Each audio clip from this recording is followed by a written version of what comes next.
Bonjour chères femmes preneuses, aujourd'hui nous allons parler de 3 pièges à éviter sur votre page Facebook. Alors est-ce que vous êtes tombé dans ces pièges? Bien, c'est ce que nous allons découvrir ensemble.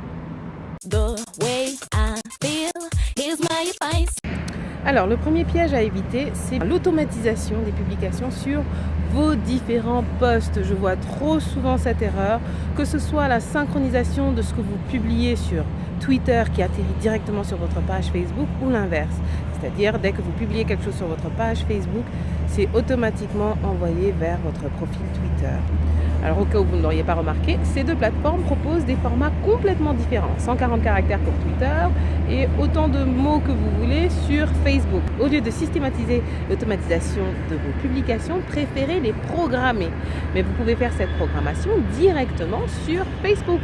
Donc vous allez sur votre compte Facebook et vous avez un onglet. À chaque fois que vous publiez un post, vous avez la possibilité de soit l'antidater, donc de lui mettre une date antérieure à la date à laquelle vous postez, ou alors de programmer la prochaine publication sur votre page Facebook. Donc utilisez plutôt cet outil pour gagner du temps plutôt que l'automatisation systématique. On est à Paris, il fait beau, donc je ne peux pas résister à l'envie de vous faire découvrir cette magnifique ville tout au long de mes vlogs. Donc je vous laisse profiter de ces vues magnifiques.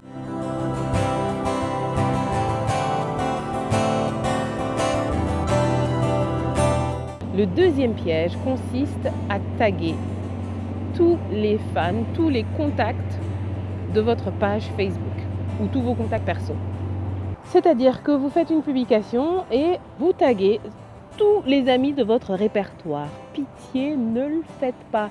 Moi-même, je suis personnellement agacée lorsque je reçois une notification comme quoi j'ai été taguée avec 50 autres personnes pour voir une publication en particulier. Donc, évitez parce que cela peut être considéré comme du spam, purement et simplement.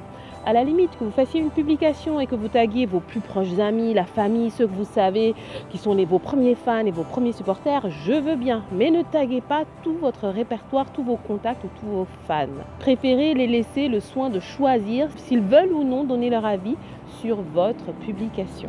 Non seulement cela peut être néfaste pour vous parce que ces personnes-là, si elles décident de se détaguer ou si elles décident de ne plus voir vos prochaines publications, eh bien cela enverra un message à l'algorithme de Facebook comme quoi vos publications sont dérangeantes. Et bien sûr, vos futures publications ne seront pas mises en avant comme elles auraient pu l'être si vous n'aviez pas spammé vos contacts. Donc évitez de taguer systématiquement tout votre répertoire sur vos publications. Et le troisième piège consiste à, je ne sais plus ce que je voulais dire, le troisième piège, le troisième piège consiste à acheter des fans ou des followers sur votre page Facebook.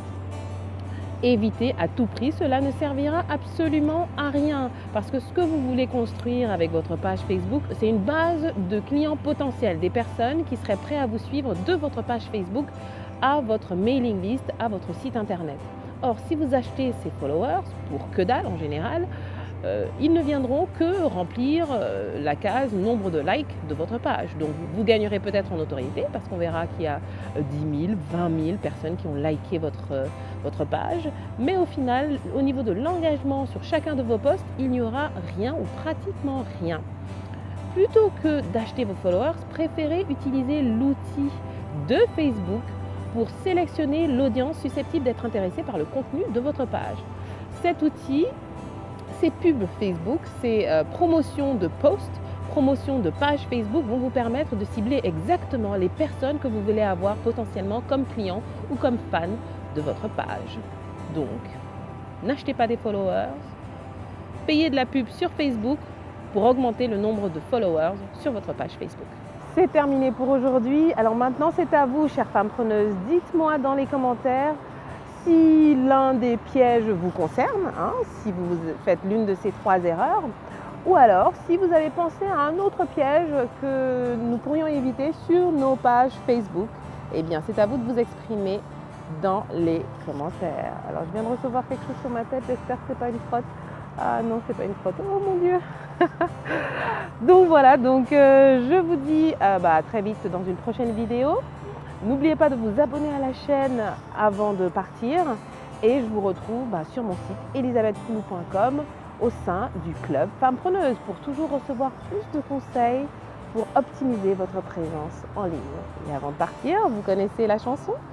Révolutionnez votre vie avec passion.